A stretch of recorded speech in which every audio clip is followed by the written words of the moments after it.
Vamos en esta mañana a iniciar esta conferencia titulada La Iglesia en los últimos tiempos.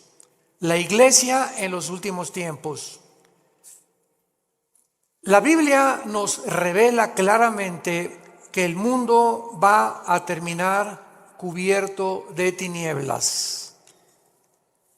Y de ninguna manera tenemos nosotros que asustarnos, y la mayor parte de los cristianos que están conscientes, que están despiertos, que están bajo una comunión continua con el Espíritu de Dios a través de la Biblia, van a ser alertados, van a ser avisados y vamos a tener paz en medio de todo lo que va a suceder. El mundo terminará completamente en tinieblas, además de la confusión política, económica y religiosa que ya estamos atravesando. Dice Isaías capítulo 60, versículo 1, levántate.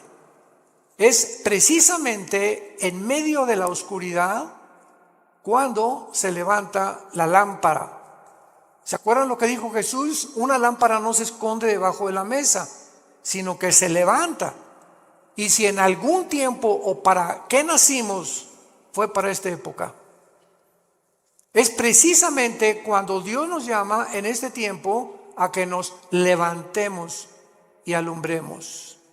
Levántate, resplandece, porque ha venido tu luz y la gloria de Jehová ha nacido sobre ti. He aquí que tinieblas cubrirán la tierra y oscuridad a las naciones, mas sobre ti amanecerá Jehová y sobre ti será vista su gloria. Mientras más oscuro, más fuerte la luz.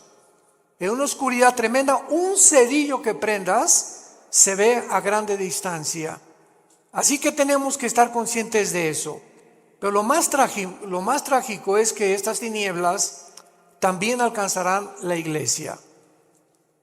Y vamos a ver de qué forma también los últimos tiempos que estamos viviendo, la oscuridad aumentará dentro de muchas iglesias, y voy a definir y a explicar claramente a qué iglesias se refiere la Biblia.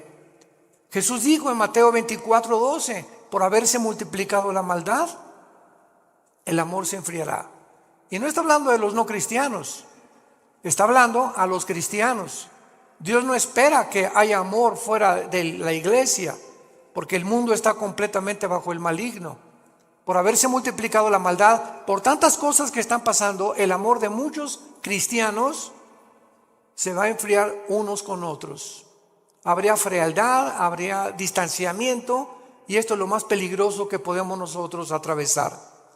Isaías 24, versículos 5 al 6, describe el mundo en los últimos tiempos. La tierra será enteramente vaciada y contaminada. Se destruyó, cayó la tierra, enfermó, cayó el mundo, enfermaron los altos pueblos de la tierra. Y a continuación del versículo 5 de Mateo 24 nos da 3 razones por las cuales el mundo ha llegado al punto donde nos encontramos, donde la ciencia, escuchen, ya no es ciencia.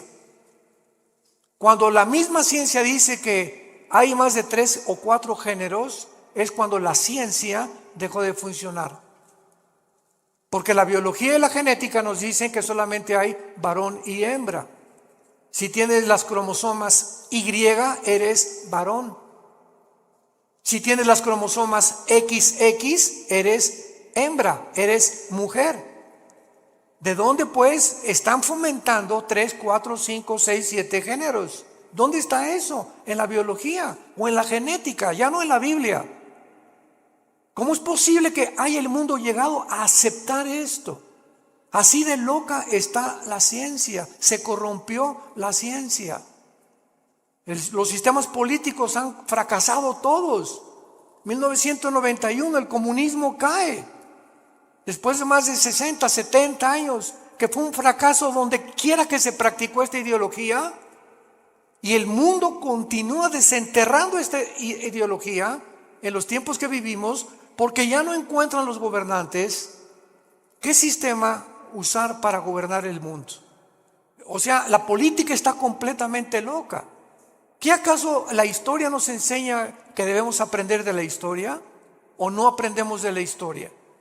Pues parece que esto es lo que ha sucedido, porque hemos visto un ejemplo en esta ideología que no funcionó. ¿Por qué entonces somos tan tercos de volver a desenterrarla? ¿Por qué la genética descubierta en 1954, el ADN, se comprueba científicamente que es imposible la teoría de la evolución? ¿Por qué seguimos insistiendo en enseñarles a nuestros hijos que venimos de chita? Que somos el producto accidental de los animales. ¿Por qué son tan tercos los maestros universitarios cuando la misma ciencia contradice? Genéticamente es una imposibilidad la teoría de la evolución. Físicamente, la segunda ley de la termodinámica postula que todo tiene que llevar a una decomposición, a un deterioro. ¿Por qué se sigue enseñando entonces? ¿Cuál evolución? La biología enseña que los aminoácidos, que son los ladrillos de la vida, determinan que es imposible que una ardilla se convierta en conejo, ni un rinoceronte en un caballo. Hemos llegado, damas y caballeros, santos de Dios, a la locura total del mundo. El mundo está loco, loco, loco. En Lucas 18 Jesús dijo: cuando el Hijo del Hombre venga, ¿hallará fe en la tierra? Sin embargo, los cristianos, a pesar de todo esto que estamos atravesando, donde ya la gente no sabe qué es blanco y qué es negro, ya no sabe qué es bueno y qué es malo, ya no sabe qué es dulce y qué es amargo. Así está el mundo actualmente. Hay un relativismo total, filosóficamente, socialmente, antropológicamente, en todas las disciplinas académicas en las que el mundo se ha desarrollado en los últimos siglos. En el libro de Daniel, todos los que traigan su Biblia los felicito, porque son los entendidos. Precisamente ahí se ve, ya las iglesias están llenas de cristianos sin Biblia. Traen el Calimán o el Esto.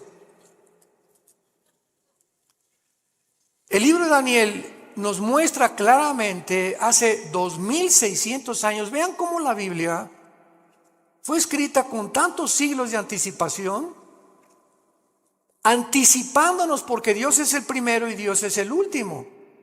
Entonces, si Dios es el primero y Dios es el último, Él es el único que nos dice cómo comenzó el universo, quiénes somos y a dónde terminará la humanidad.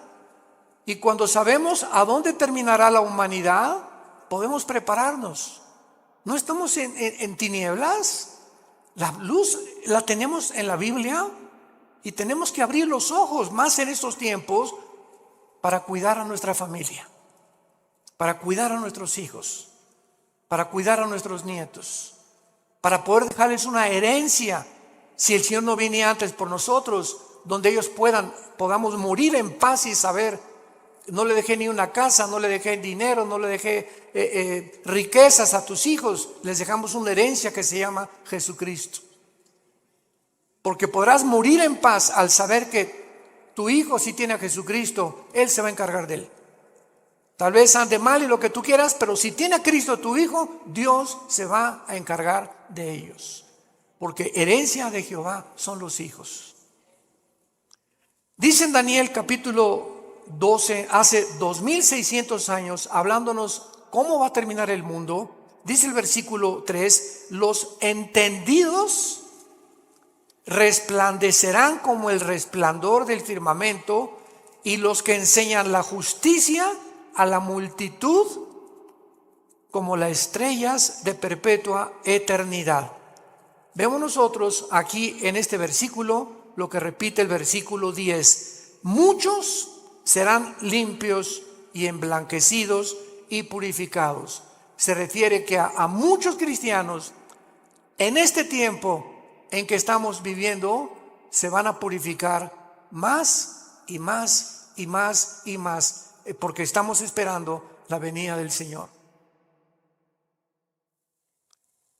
Y dice a continuación: los impíos procederán impíamente, y ninguno de los impíos entenderá, pero los entendidos comprenderán. 2 veces el Espíritu Santo profetiza que en este tiempo los únicos que van verdaderamente a vivir sin temor, a vivir victoriosamente, a vivir levantando la luz de Cristo, son los entendidos.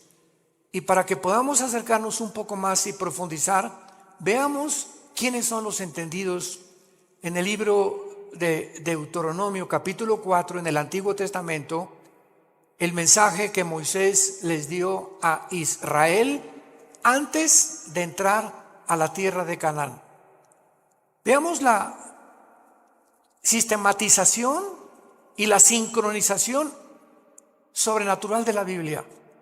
Como toda la Biblia es un solo espíritu, un solo pensamiento. Dice Deuteronomio 4, versículo 5: mirad que les he enseñado estatutos y decretos, como Jehová mi Dios me mandó, para que hagan en medio de la tierra en la cual entran para tomar posesión de ella. Guárdalos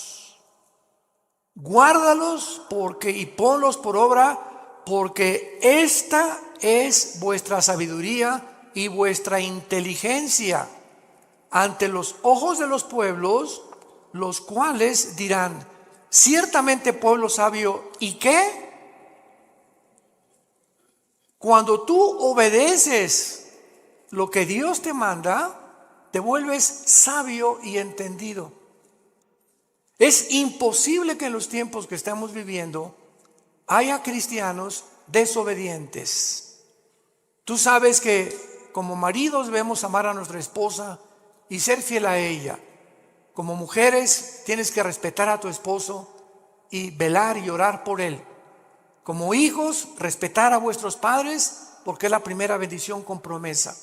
Y cuando nosotros las cosas esenciales de la Biblia las comenzamos a vivir, entonces va a haber sabiduría para actuar y nos vamos a volver entendidos. ¿Por qué? Porque prestamos atención. En una escuela, ¿quiénes son los que sacan buenas calificaciones? ¿Quiénes son los alumnos? Los que siempre están poniendo atención a lo que el maestro está enseñando, ¿verdad? Pero los que están con el avioncito y por aquí, por allá, y platicando con Rosita, y picando, y Pepe, Juan, Juanito, ponme atención, Pepito.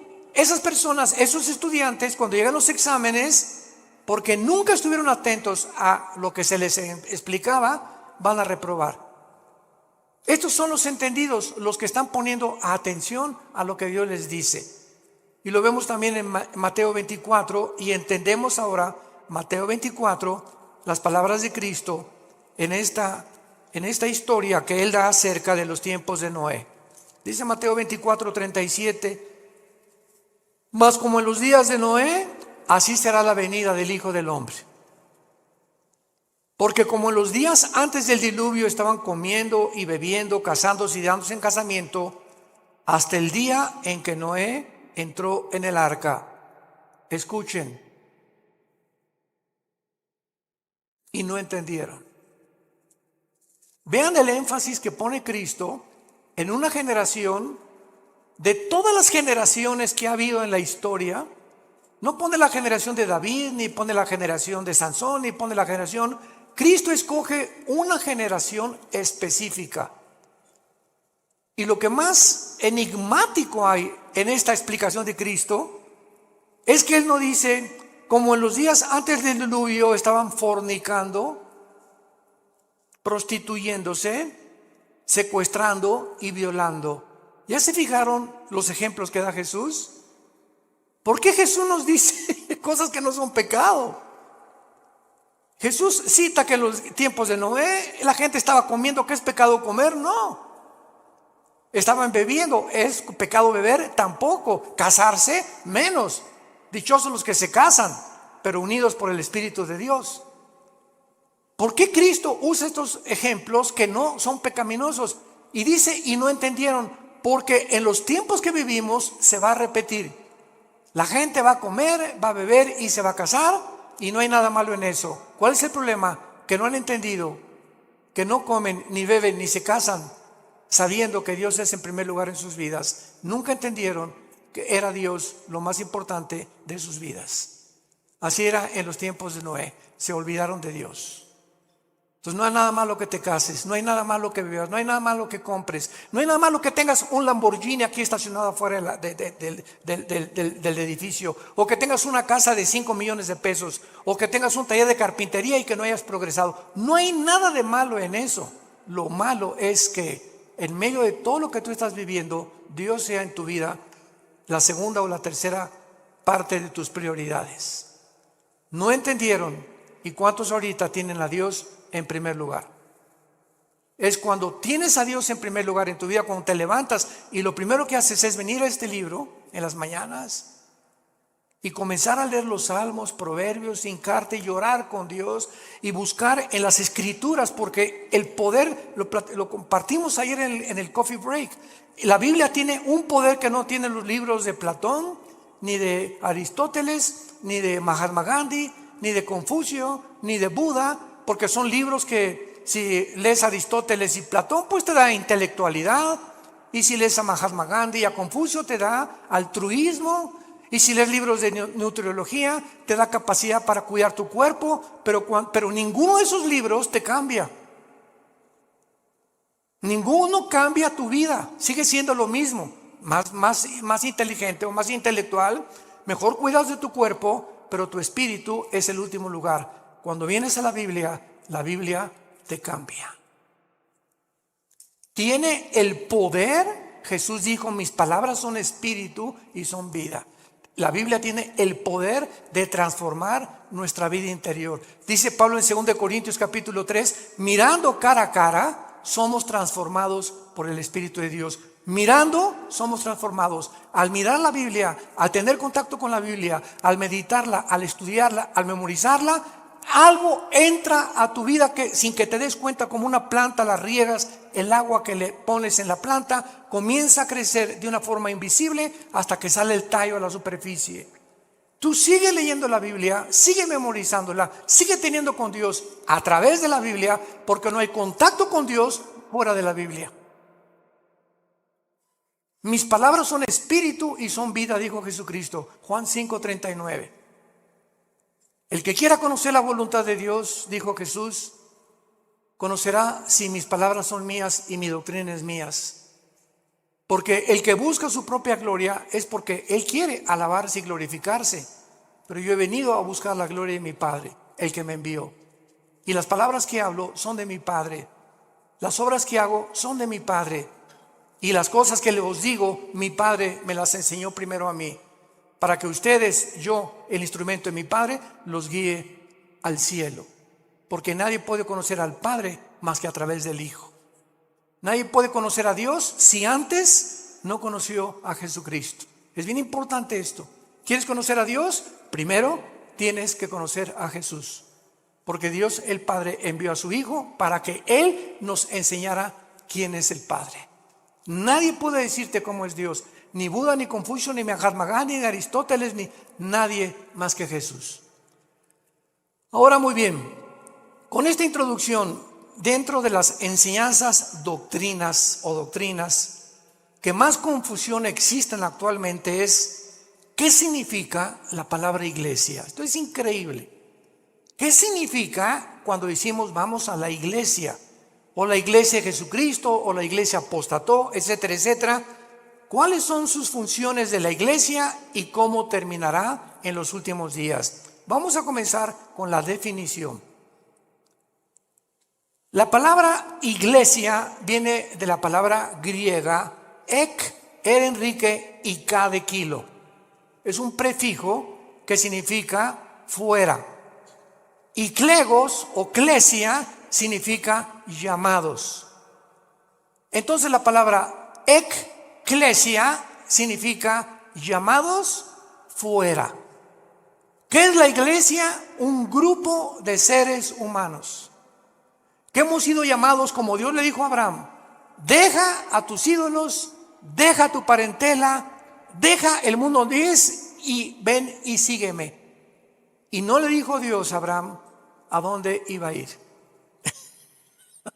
Nunca nos dice Dios a dónde nos lleva, porque es por fe. Todos quisieran saber, ¿verdad? Bueno, yo quizá seré predicador, quiere que sea Dios doctor o quiere que sea licenciado, porque caminar con Dios es caminar todos los días en un mundo invisible, guiado simplemente por el Espíritu de Dios. Y Abraham es el padre de la fe, porque obedeció a Dios sin saber a dónde iba, pero simplemente porque Dios lo llamó.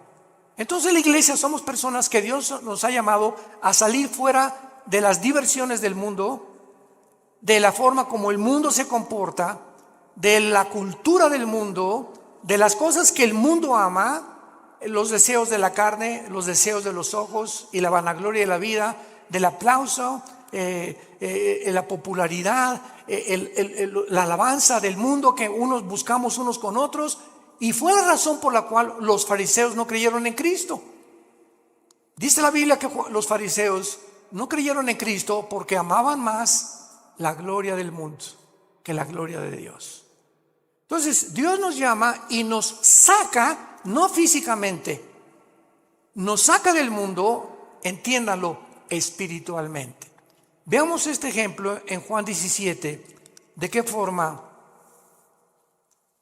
el apóstol Juan lo define. Juan 17, versículo 14 y 15. Es Jesús en su última oración sacerdotal. Al otro día Jesús iba a morir en una cruz. Y estas se pueden considerar como sus últimas palabras o la última oración que él le hace al Padre. Versículo 14, capítulo 17 de Juan, versículo 14 en adelante. Y dice Jesús, le está hablando a su papá, al Padre: yo les he dado tu palabra. ¿Qué nos dio Jesús? ¿Qué nos dio Jesús? ¿Qué nos dio Jesús? Esto es lo que nos dejó Jesús. Imagínense la importancia que tiene nuestro contacto diario con la palabra. Yo les he dado tu palabra y el mundo los aborreció, porque no son del mundo. ¿Qué definición y qué revelación más extraña? ¿Somos extraterrestres entonces? Así es. Porque físicamente estamos en un mundo que no es de nosotros. Dios le ha placido que nazcamos en un mundo ocupado por el enemigo. Dios le ha placido ponernos en un desierto, porque el mundo es un desierto. No tiene nada que ofrecernos el mundo, como Dios puso a Israel cuando lo sacó del mundo que es Egipto a un desierto. Entonces estamos en un desierto, en un mundo donde hay serpientes y escorpiones, sequedad, vaciedad, sed, hambre, donde no hay nada en ese desierto que nos pueda proveer o nos pueda traer una verdadera satisfacción. Y fue lo que Dios les quiso enseñar a los judíos en el desierto. ¿Por qué los sacó por ahí? Dice Deuteronomio 8, para saber que ustedes sepan que yo soy Dios. Nunca les faltó el agua, nunca les faltó un sastre, nunca les faltó una botella de Bonafón, nunca les faltó los zapatos, no les faltó dentista, no les faltó médicos, no les faltó nada en un desierto donde no hay Kmart, ni tampoco Comer, ni tampoco consultorios, ni tampoco tiendas, ni zapaterías, en un mundo donde Dios quería mostrarles que Él es suficiente para proveernos todo lo que necesitamos. Y por eso ellos no eran del desierto, los judíos, el hogar final era la tierra prometida, pero tenían que atravesar ese desierto. Tenemos que atravesar el mundo que estamos viviendo, porque nuestra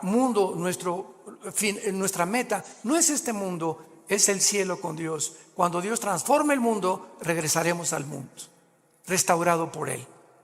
Por eso Jesús dijo que no somos del mundo, Cuando tú eres cristiano, de repente ya no te llevas con tu compadre porque él habla puras groserías y se emborracha o es drogadicto o se goza que tiene amantes, y porque tu comadre, ¿verdad?, puro chisme te dice todo el vecindario, como las verdulerías y en los mercados, y comienza a encontrar amigos que tienen relaciones sexuales con su novia o con su novio, etcétera, etcétera, y nos comenzamos a sentir como peces fuera del agua, y comienzas a buscar otro tipo de amistades porque ya te duele, ya sientes que no pertenecemos a esas fiestas, no pertenecemos a esas reuniones, no pertenecemos a esa forma que al mundo lo divierte, porque ya no somos del mundo. Si tú no sientes esto en tu corazón, te falta pasión por la verdad.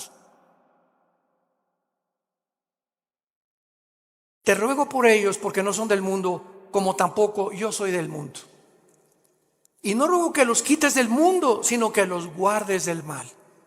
Muy fácil, ¿verdad?, que Dios viene por nosotros, pero Él no tiene ese propósito. Él quiere que mientras atravesemos este desierto, que ya vamos al final, ya estamos a punto de entrar a la tierra de Canaán, a la promesa de la tierra prometida que Dios tanto prometió en el Antiguo como en el Nuevo Testamento. Estamos a punto, hermanos, de cruzar el río Jordán. Estamos a punto de cruzar el río Jordán, y recordemos algo, que esa generación no entró a la tierra prometida, se murieron en el desierto. Estamos hablando más de 1,5 millones de seres humanos que nunca quisieron obedecer a Dios, siempre quejándose. ¿Y por qué no tenemos agua como en Egipto? Y en el mundo se divierte más. ¿Y por qué no tenemos las diversiones del mundo? Regrésanos a Egipto, Moisés. Ya Moisés los tenía hasta el gorro, al grado que se desesperó tanto Moisés cuando golpeó la piedra 3 veces, que Dios le dijo: no vas a entrar a Canaán, vela desde lejos y cuando te mueras la vas a ver. ¿Cómo aguantó Moisés a casi 2 millones de cabritos? Porque no eran ovejas. Fue la generación que siguió de ellos los que entendieron y entraron por Josué a la tierra de Canaán. Vemos pues nosotros en 1 de Juan capítulo 4 en el Nuevo Testamento de qué manera el apóstol Juan continúa hablándonos acerca de qué diferencia hay en los cristianos y el mundo. Dice 1 de Juan 4, 5 y 6. Hijitos, les está hablando a nosotros, a los cristianos. Ustedes son de Dios y los habéis vencido, porque mayor es el que está en vosotros que el que está en el mundo.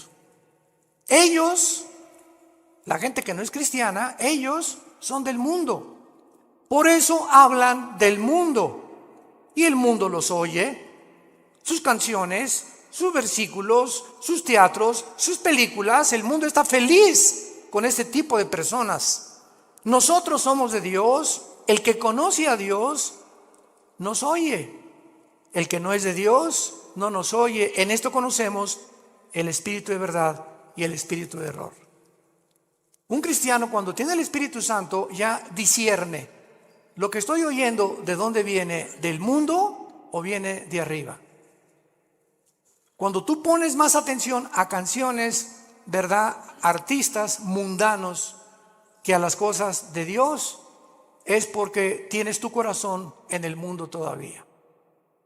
No has sabido aislarte, ni has sabido hacer a un lado las cosas del mundo. Dice claramente también en 1 Juan 5:19 que el maligno está al control del mundo entero.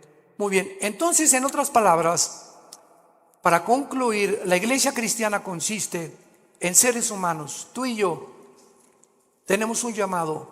Qué privilegio que Dios nos haya escogido. Qué privilegio que Dios me haya llamado entre mis amigos que yo tenía antes de convertirme. De muchos familiares míos que no los llamó Dios como me llamó a mí. Qué privilegio tan grande. Qué privilegio tan grande. Que para vivir siempre en humildad, dándole gracias a Dios, llorando por el privilegio que Dios nos llamó. El creador de los cielos y la tierra te dijo: Pepe, ven, quiero darme a conocerte. Quiero que sepas quién soy. quiero que sepas que tienes un plan, quiero que sepas que nunca te voy a dejar, nunca te voy a abandonar. Aunque andes en valle de sombra y de muerte, aunque pases por ese desierto, yo estaré contigo. No temas, no temas, y aun cuando mueras, continuarás comiendo en mi mesa, como les dijo Jesús a los discípulos antes de morir. Este vino y este pan que como con ustedes, no lo comeremos hasta el día en el cielo de nuestra boda del Cordero. Jesús sabía que a las 9 de la mañana lo iban a crucificar el día anterior, y fue la última cena. Jesús sabía cuándo iba a morir, y Jesús sabía que lo que iba a comer lo iba a volver a comer algún día, diciéndose a los discípulos: pero no se pongan tristes ni se perturbe su corazón, nos vamos a volver a ver. Esta es la esperanza a la que Dios nos ha llamado a todos los que Dios ha escogido para seguirle. Ahora veamos el origen de la iglesia. La iglesia no existía en el Antiguo Testamento. Esto es básico en la teología cristiana. Ustedes que ya están en teología. La iglesia no existía en el Antiguo Testamento. Veamos en Efesios capítulo 3 cómo Pablo nos lo revela. Efesios capítulo 3, versículo del 1 al 6. Por esta causa yo, Pablo, prisionero de Cristo y Jesús por vosotros, los gentiles, si es que habéis oído de la administración de la gracia de Dios que me fue dada para con vosotros, que por revelación me fue declarado el misterio, como antes lo he escrito brevemente, leyendo lo cual pueden entender cuál sea mi conocimiento en el misterio de Cristo. Misterio que en otras generaciones, está hablando del Antiguo Testamento, no se dio a conocer a los hijos de los hombres, como ahora es revelado a sus santos apóstoles y profetas por el Espíritu. ¿Cuál es este misterio, Pablo? Versículo 6, que los gentiles son coherederos y miembros del mismo cuerpo y copartícipes de las promesas de Cristo por medio del Evangelio. En el Antiguo Testamento los judíos se enorgullecieron, le dijeron a Cristo: somos descendientes de Abraham, pero no hijos de Abraham. Descendían genéticamente, pero nunca se habían convertido al Dios verdadero. Entonces, qué maravilloso que ahora los judíos, fue un caos en el libro de los Hechos, que de repente los gentiles, los que no eran judíos étnicamente, comenzaban a convertirse. Y esto causó hasta pleito entre Pedro y entre Pedro y entre Juan y entre Santiago y entre los apóstoles de Cristo, porque decían: es que no podemos ni sentarnos a comer con los gentiles. Este concepto tenían de los gentiles, que no eran los cristianos. Y ahora el misterio, en Hechos 10 se hace una reunión con todos los apóstoles, Santiago y Pedro la presiden y dictan este decreto. Dios ahora va a descender no solamente sobre Israel, sino los mexicanos, los que están en Tlalnepantla, los que están en Querétaro, los italianos, los chinos, los griegos, y ahora este conjunto de todas las nacionalidades del mundo, ya no Israel, de todas las naciones de Israel se va a hacer un cuerpo, para que lo podamos entender. Cristo es la cabeza, y va a haber cristianos que son la mano, otros la nariz, otros la boca, otros el pecho, otros las piernas. Somos como un cuerpo. Pero así como la nariz le dice a la oreja: tú no hueles como yo, la oreja le va a contestar: ni tú oyes como yo, menso. Para que no haya, dice 1 Corintios 12, desaveniencia entre nosotros, y nunca nos enorgullezcamos de que alguien tiene más que otros. Esta es la razón por la cual en la iglesia hay denominaciones: bautistas, presbiterianos, nazarenos, Viano para el Mundo, carismáticos, pentecostales, etcétera, etcétera. Pero ¿qué es lo que nos une? Aunque hay diferencia en ciertas doctrinas no esenciales, lo que nos une es el amor. El amor.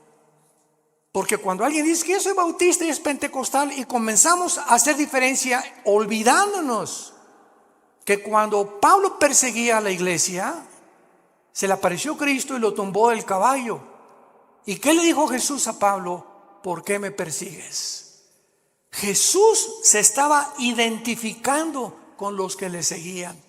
Y si despreciamos a algún hermano nosotros porque es de otra denominación, estamos despreciando a Jesús, porque Él pertenece también a Jesús, nuestro Señor y nuestro Salvador. Tengamos cuidado por eso, de amarnos y soportarnos.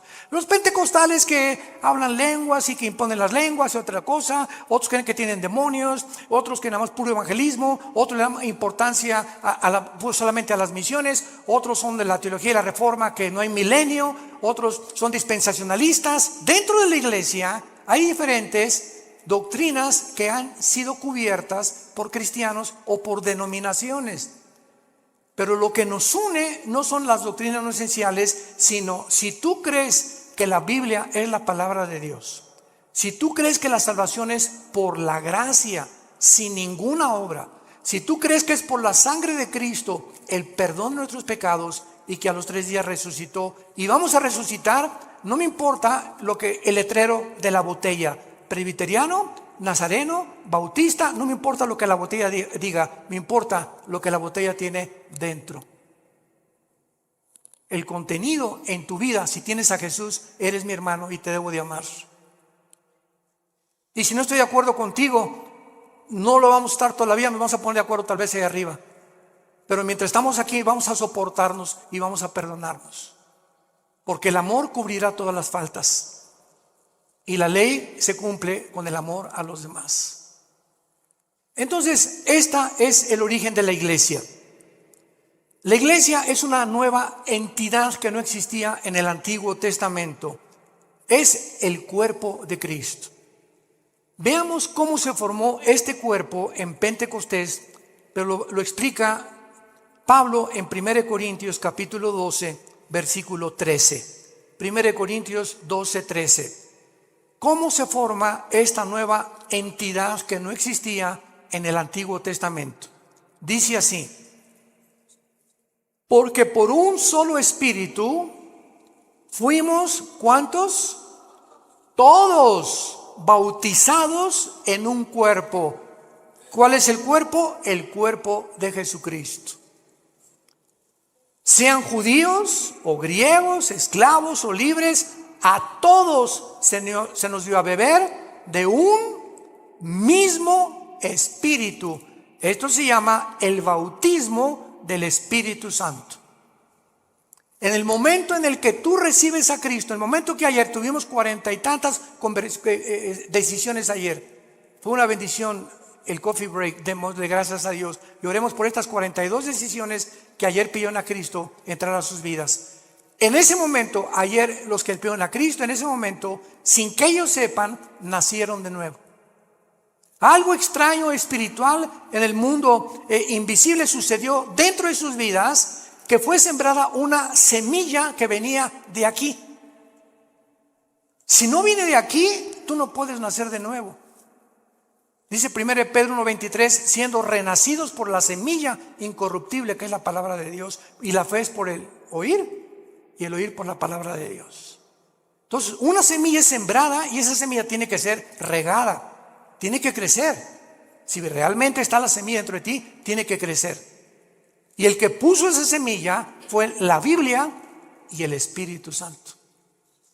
Él es el agente del Espíritu Santo, el que pone esa semilla. Y cuando dice la Biblia que somos nacidos de nuevo, también somos regenerados.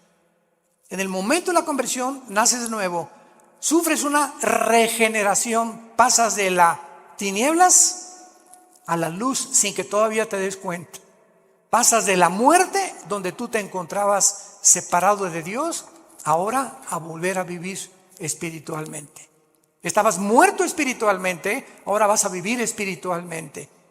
Y además ahora vas a formar parte del cuerpo de Cristo mediante el bautismo del Espíritu Santo. La palabra bapto en el griego, bautismo, significa identificación, unión o amalgamiento.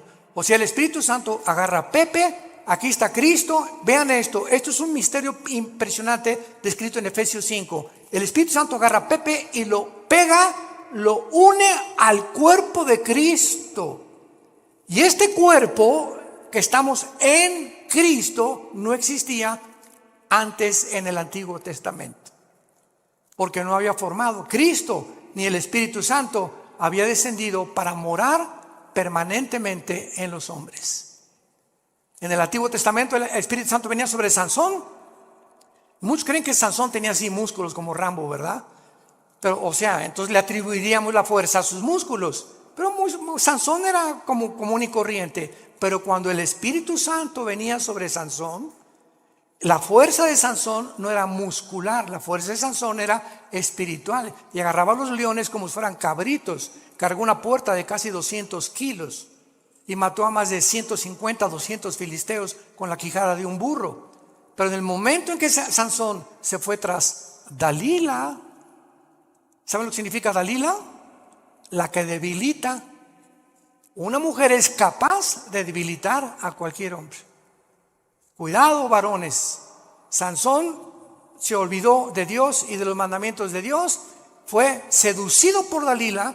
Y cuando Sansón le dice a Dalila, agarra mi pelo, ¿verdad? Y peíname, ella le corta el pelo, porque Dios le puso el símbolo de su fuerza en su pelo. Y cuando Sansón se despierta, todo esto está en el libro de los números, de los jueces en el Antiguo Testamento, capítulo 13. Sansón, lo agarran los filisteos y lo amarran, y Sansón ya no pudo romper las lianas. Y dice la Biblia, porque no sabía que el Espíritu Santo lo había abandonado. Cuando David tenía el Espíritu Santo, escribió el Salmo 22. Dios mío, ¿por qué me has separado? Horadaron mis manos y mis pies, sobre mis ropas echaron suertes, me miran como toros de Basán. David, 1000 años antes de Cristo, escribió la crucifixión. Y cuando estaba el Espíritu Santo en él, era inspirado para escribir las profecías. Pero el Espíritu Santo se iba de David, y David era como cualquier hombre, como tú y como yo. Ahora no. Ahora dice 1 Corintios 6:19, ¿qué no saben que ustedes son ahora el templo del Espíritu Santo? Ahora somos nosotros, ya no hay tabernáculo, ya no hay en los edificios, nunca, por el amor de Dios, le llamamos a la iglesia. La iglesia somos nosotros las personas. Los edificios los cambiamos en teatros, en un salón auditorio, uno construido. La iglesia somos nosotros. No hay, vamos al templo, otros dicen pásenle al altar. Por el amor de Dios, el altar somos nosotros ahora. Ya no hay ningún altar físico, visible. Ahora somos nosotros el altar de Dios, porque el altar de Dios, donde se ofrecen sacrificios, ahora tú los ofreces espiritualmente, ya no físicamente, matando un borrego o un cordero. ¿Me van entendiendo?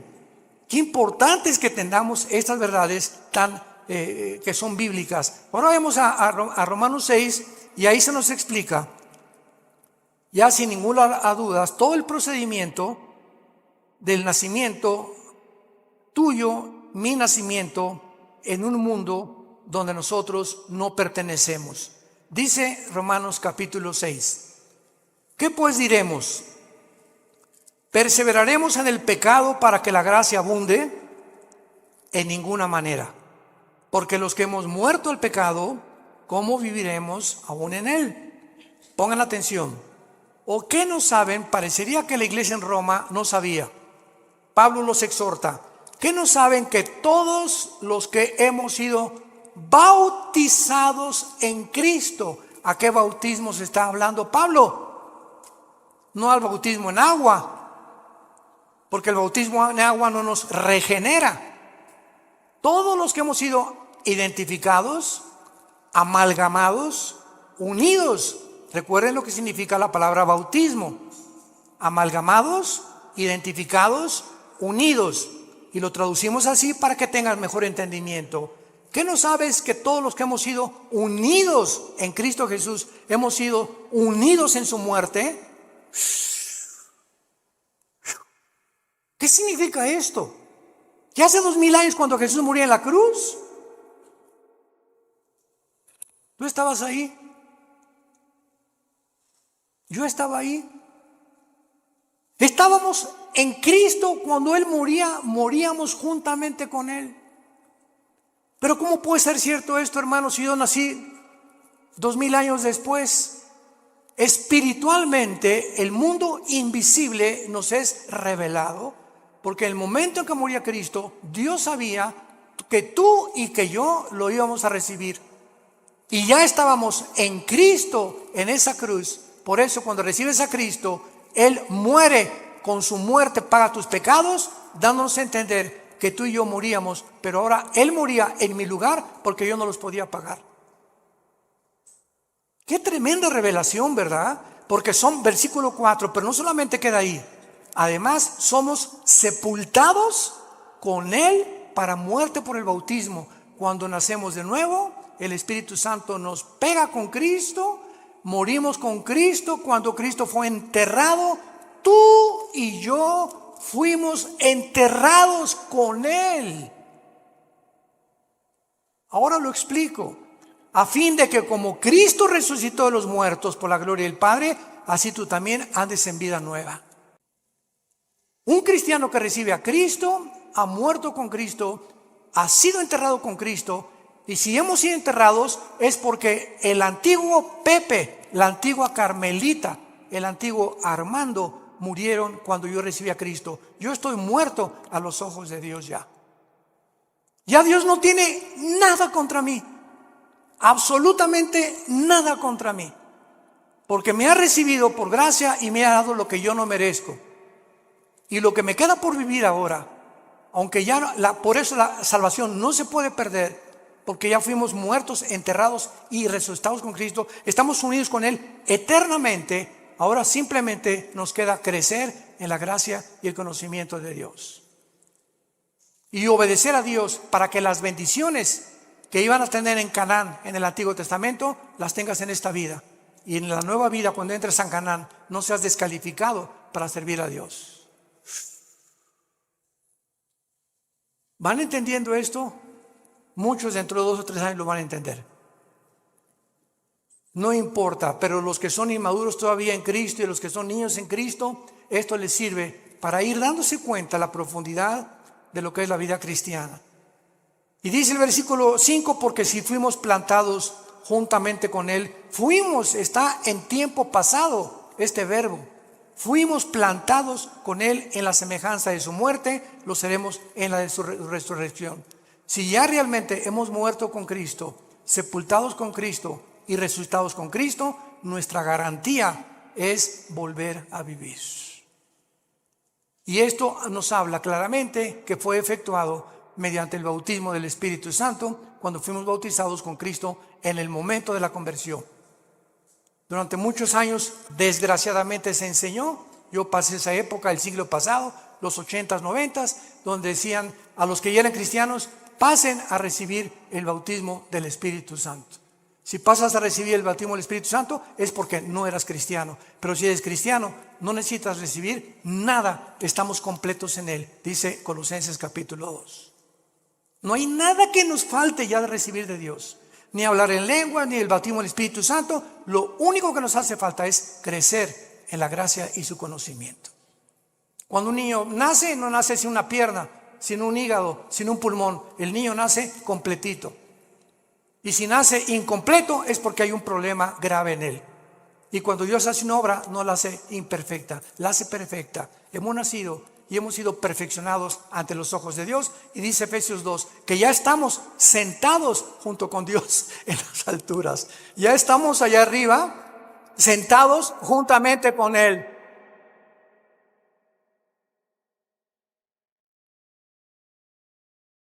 Te damos gracias, Señor, en esta mañana por tu palabra. Porque por un solo Espíritu todos hemos sido bautizados, identificados, amalgamados, unidos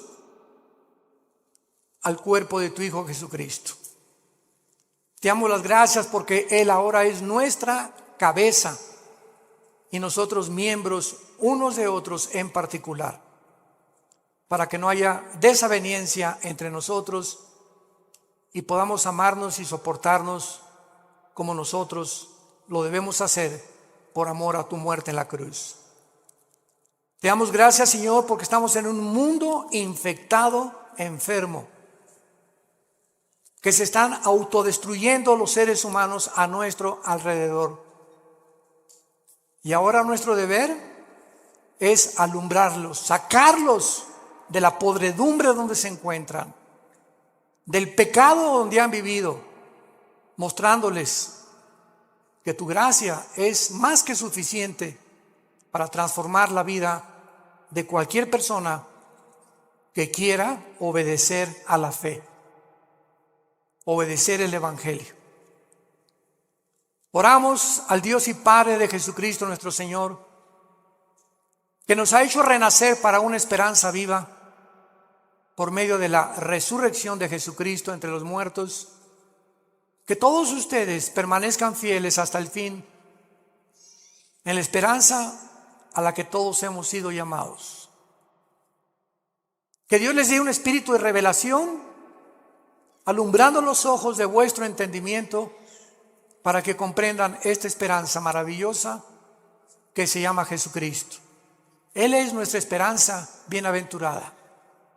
Y que conozcamos la supereminente grandeza del poder que lo levantó de los muertos, porque es el mismo poder que está actuando dentro de tu vida y de mi vida. Descubre este poder, hermano y hermana en Jesucristo. Descubre el poder inmenso que Dios nos ha dejado. Y mientras vivas creyendo y obedeciendo, Dios te levantará más pronto del lugar donde tú te encuentras, para que te conviertas en una antorcha en tu lugar de trabajo, en tu escuela o en tu universidad, y podamos guiar a la gente que queda y que va a recibir pronto al anticristo, arrebatarlos del fuego eterno por la gloria de Dios. Si alguna persona en esta mañana quiere recibir a Cristo por primera vez, ser unido con Él en su muerte, en su entierro y en su resurrección, dile estas palabras con todo tu corazón. Señor mío y Dios mío, perdona mis pecados. Creo que en la cruz pagaste por ellos y que a los 3 días resucitaste de los muertos. Y como creo que vives, Señor Jesús, ahora te pido en este instante a que entres a mi vida. Te recibo como mi Señor. Gracias por darme la vida eterna y haberme hecho renacer mediante la predicación de tu santa palabra. En el nombre de Jesús. Amén.